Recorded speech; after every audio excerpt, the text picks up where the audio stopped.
everybody, good morning, good day, welcome back to the channel for another little vlog, another little video day. Not really a day in the life, it's just going to be a little bit of a part of the day in the life today, because it's currently 8:44, it's 8:45. I'm just preparing my final bits to head off to the gym. It's Thursday the 18th of September today, so today you are joining me again on a Thursday. I think you joined me on a Thursday last week, so today is like another final day at home before we go to the UKDFBA this weekend. We were away at WNBF last weekend, so this weekend we're headed to UKDFBA and we go tomorrow, so final day in sort of like normal home routine. I thought I would just take you through a little bit of the day, a little bit of the session really today, and things that are happening around training, because today we've got legs. So far this morning I have literally just done morning of work, so I'm getting up a little bit earlier again now, so up at 4 today. So even though it's 8:45, it's like I've done 5 hours of work at this point, done my check-ins, got back to all of my prep check-ins of course, got everyone's plans ready really for this weekend. I've got some people competing on the Saturday in the novice show, and then some people competing on the Sunday in the open show, and then I have also got Kenta who's competing in Belgium on Sunday as well. But now it's time to head off to the gym shortly. Obviously I'm going to eat my pre-workout meal. I'm also going to get my bits ready for the gym, so I thought I'd just show you what I do before I go to train. So what do I have before training? What do I have during training? Well, before training I personally do like to have a pump pre. I don't like doing stim pre-workouts ever, like they just make me feel absolutely foul. Some people love them and they get on super well with them, and that's perfectly fine, but for me personally it's just, I feel way too overstimulated. I know that's literally the point there, but I get too overstimulated to the point where it's actually like it's not nice, and I find that when I'm like heavier as well anyway, I don't need to feel anymore. Like when you're sometimes a lot leaner, it's quite nice to have a stim free because it kind of like makes you feel something. But when you're a little bit heavier and you're eating more food, like especially if I'm like on my cycle or something as well, it'd be like literally actual disaster. And yes, I do also like to have a pump on a leg day because I find it helps me with connection as well, which especially on body parts that maybe you struggle with connection, that can really help.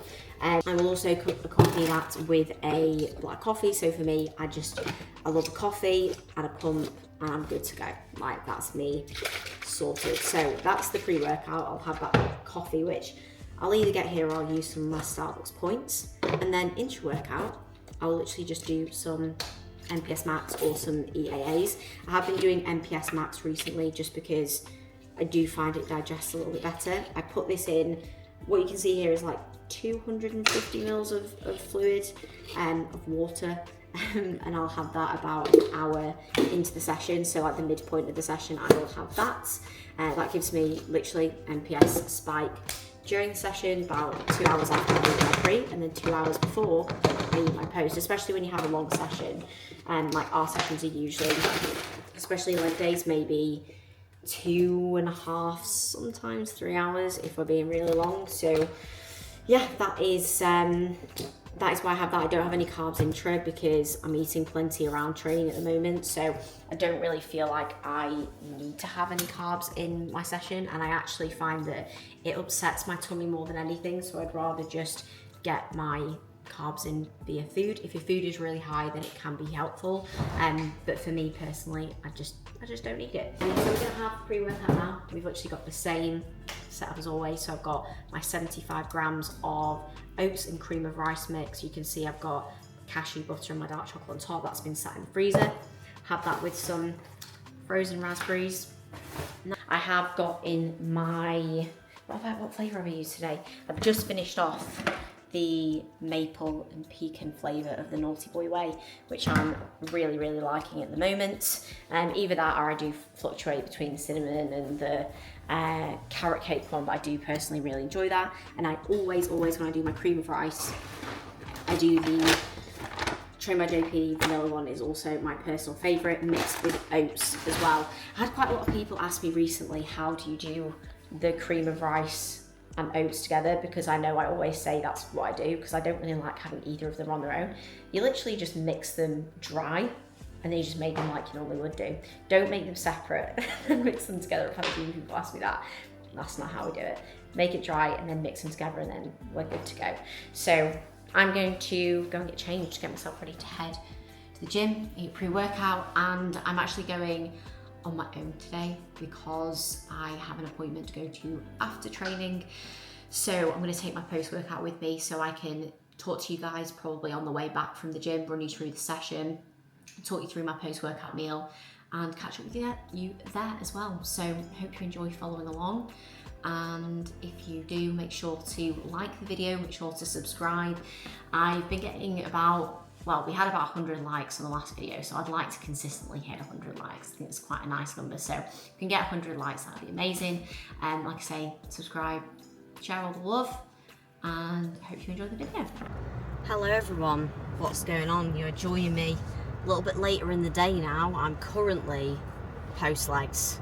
So I've completed my session. I am on the way to a nail appointment, which I'm not gonna lie, I don't really enjoy going to get my nails done because I have to sit for like an hour, but it is one of those things that does make me feel a lot better, and self-care is something that is very important. I used to neglect that a lot, and especially in the off-season setting, obviously it doesn't help if you're not taking care of yourself. So I do make sure to try and fit that in. At the moment my time is very limited, which is why I'm heading there after legs, which normally I wouldn't do, but needs must, and we make it happen. But anyway, session in itself was very, very good. I'm gonna overlay some footage here for you. I did just film some bits on my phone today. A little bit easier sometimes to get it on there. Session was very, very, very good. I'll talk you through the movements in itself, and I'll obviously put them up on the screen, and I'll just kind of talk you through some of my thoughts as well with regards to really making steps forward with your training in the off season as well. So session today, pretty big session, takes me about 2.5 hours roughly to do that session. I think on my Whoop it was like 2 hours 35, something like that, and that's perfect for me. And that's as much time as it takes to do sessions like that. And ultimately I'm not blind to the fact that I have the privilege of that time, but I've also created my life to have that time. Like when I think about obviously what I do for work, like I obviously love my job, and I always wanted to be a coach because I always had a huge passion for it. But it also is because when I work for myself, I do have the freedom of my own time, and I have the ability to train on my own clock and eat on my own clock, and that's something that I really curated for myself from being quite young. You know, when I started bodybuilding when I was 16, 17, I was like, you know, I really, really want to do this, and I love this, and it's a huge part of my life, and I want to be the best bodybuilder I can be. So, you know, I made the decision, and I made the moves, and I put in the work to build the business that I have and the job that I have, you know, for years to be able to be in the position that I am now. And it took a lot of graft to get here, but that was really important to me. So sometimes I think when you're looking at like maybe how long my sessions are, or how long I train, or, you know, you look at also the other maybe pro bodybuilders, like some pro bodybuilders who are just sponsored, or other people who do this job, they work for themselves. You have to take that into context, because if you are somebody who, you know, you've not built your whole life around bodybuilding, which by the way is perfectly fine, because not everyone has to do that.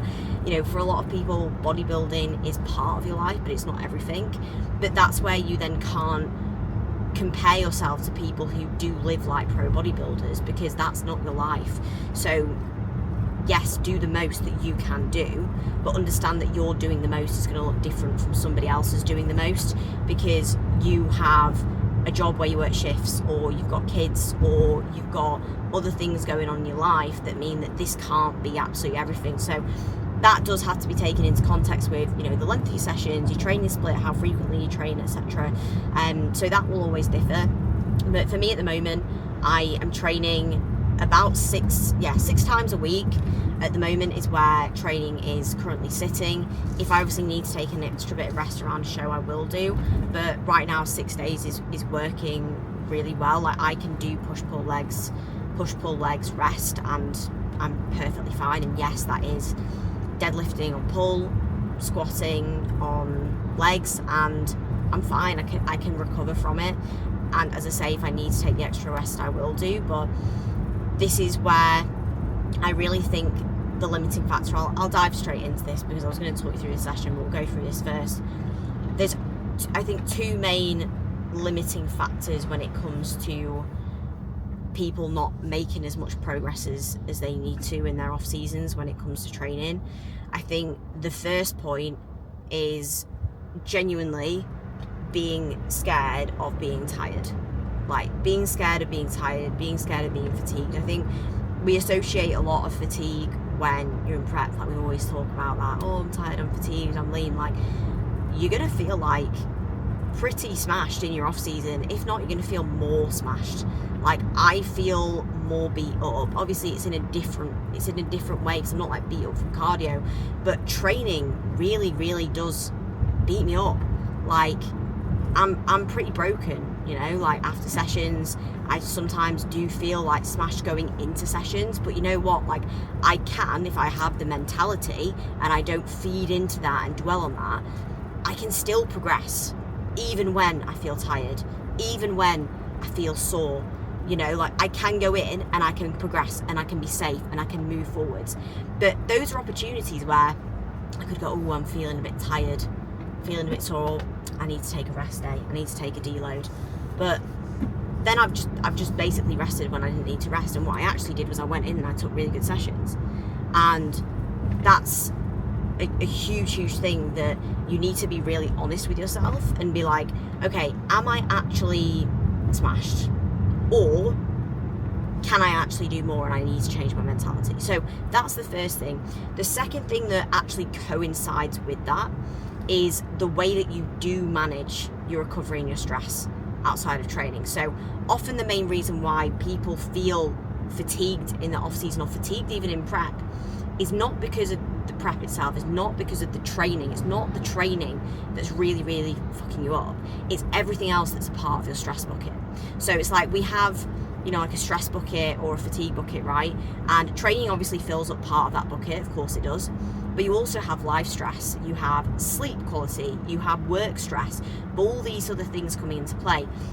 Now, if you can manage those other variables really well, like, you can minimize the amount of stress from sleep because you get really good sleep.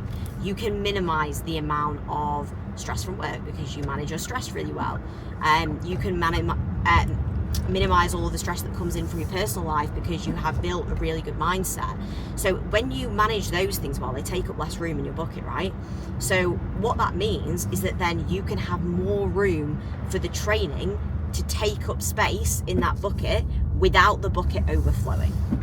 Now, if you do not make compromises in the way that you manage those other stresses, work stresses, life stresses, sleep, consistency with all your other variables, those things are taking up a shit ton of space in that bucket. So when you then try and also, you know, train more frequently or train harder or do more volume, you can't because your stress bucket's overflowing.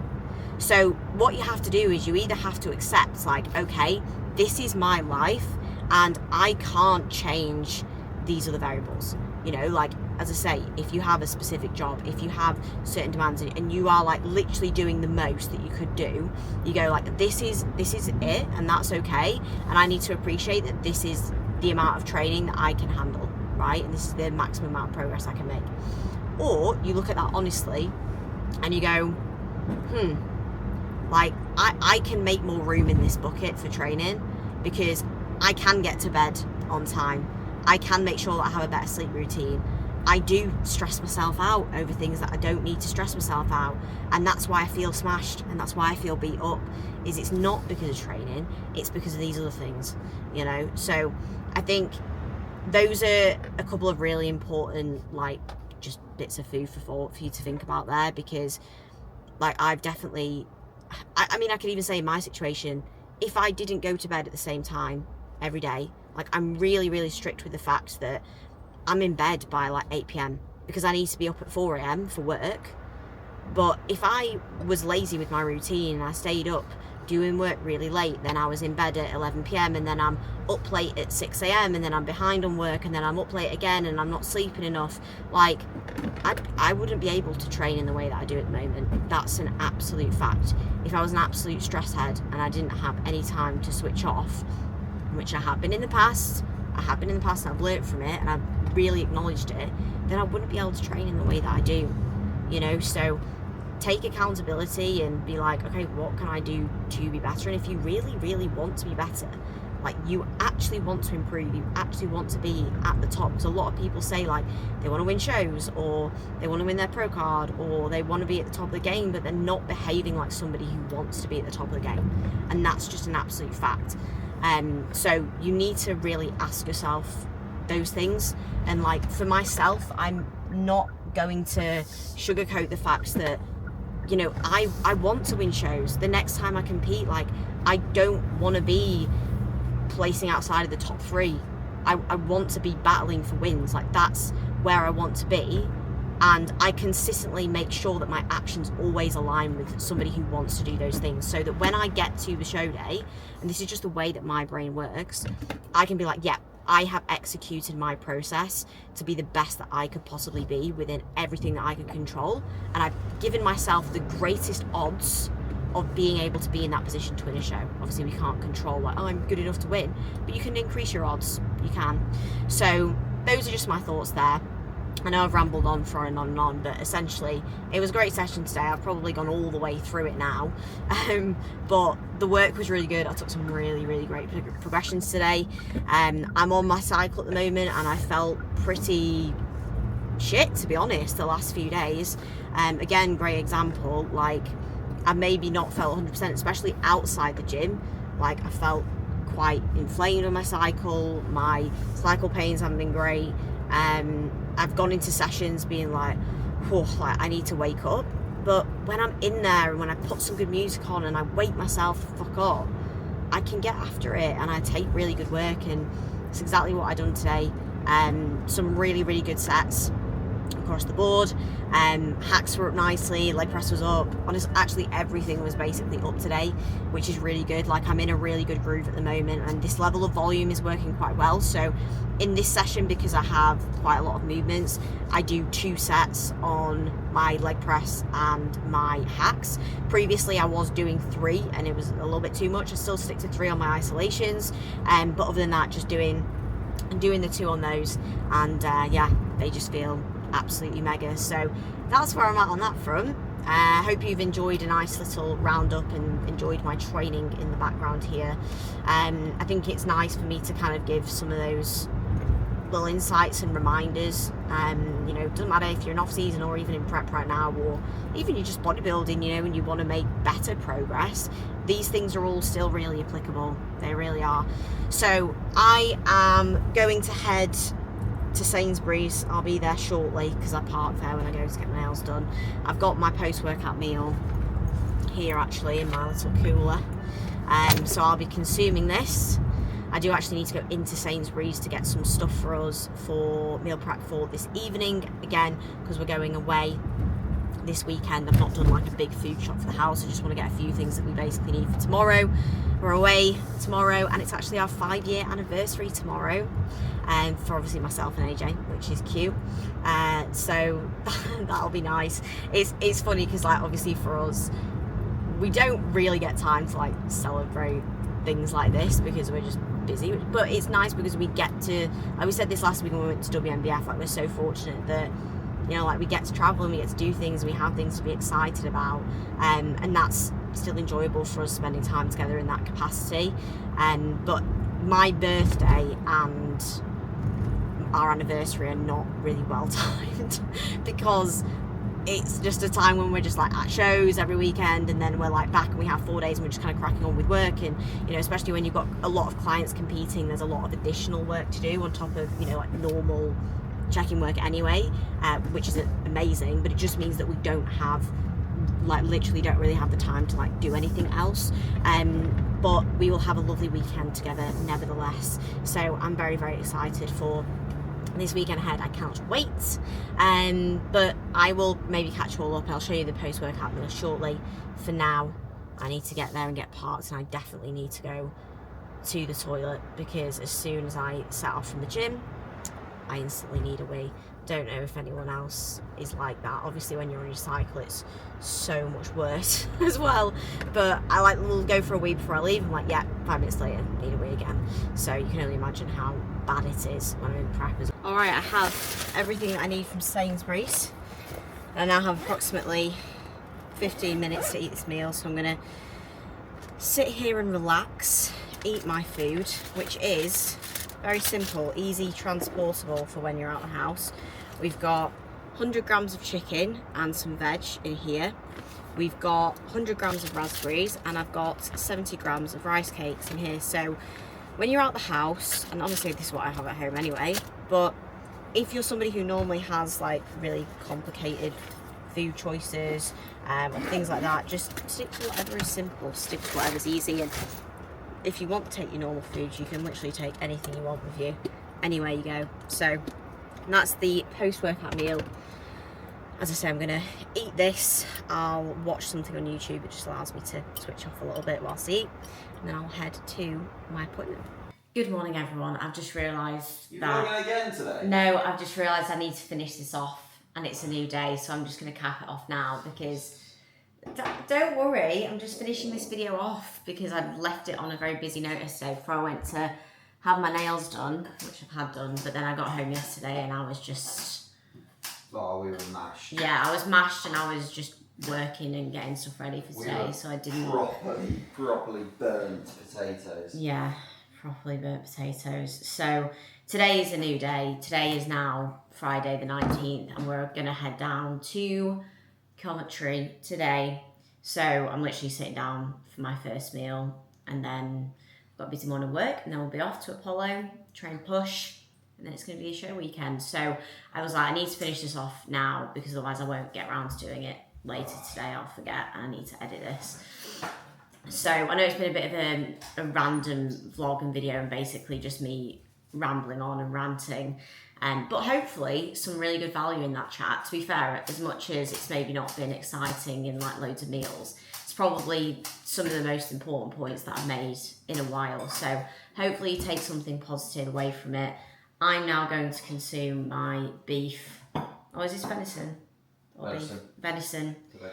And vegetables and fruit, dark chocolate, and then we'll commence today. So thank you for watching if you have watched. If you made it to the end of the video, you can comment down below pumpkin, because I have this lovely pumpkin candle, a light here that Zena bought me for my birthday, which is lovely.